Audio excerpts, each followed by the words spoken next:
क्या आपको सर्दी में मछली खाना पसंद है? तो अब ये भी आपके लिए नायाब होने वाली है। मुस्तकबिल में शायद हमें मछली ना मिले। इसकी क्या वजह है, आइए हम आपको बताते हैं। बढ़ती हुई आलूदगी के बाइस दुनिया भर में रोनुमा होने वाली माहौलियाती तब्दीली ज़मीन के साथ साथ समंदर के अंदरूनी माहौल को भी बुरी तरह मुतासिर कर रही है। इन तब्दीलियों की वजह से आबी हयात को संगीन खतरात लाहक हैं। समंदरी आलूदगी और नर्सरीज का ख़त्म होने के बाइस आबी मखलूक की तादाद हर साल कम होती जा रही है। बिलखुसूस प्लास्टिक की थैलियाँ मछली के लिए बहुत ख़तरनाक हैं।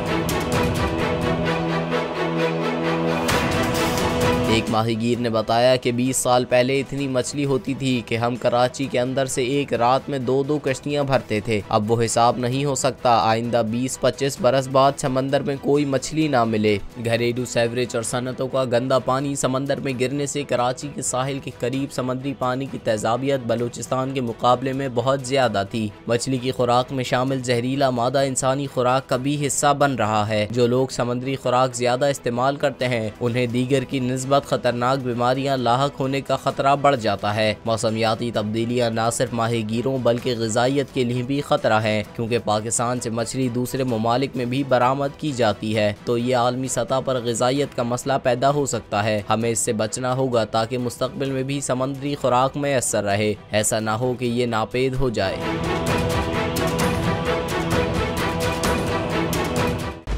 खूने नाहक बहुत पी चुकी ये जमीन, अब कोई दिन में ये खून उगलने को है। खत्म हो जाएगी ये तमाशागरी, वक्त पलटेगा रोजे जजा की तरह। ये जो पेशावर में ताजा लहू है बहा, ये क़यामत करेगा फलक पर बपा। गम की सलमनाक घड़ी में बोल सानह पेशावर में शहीद होने वालों के लवाहिकीन के साथ।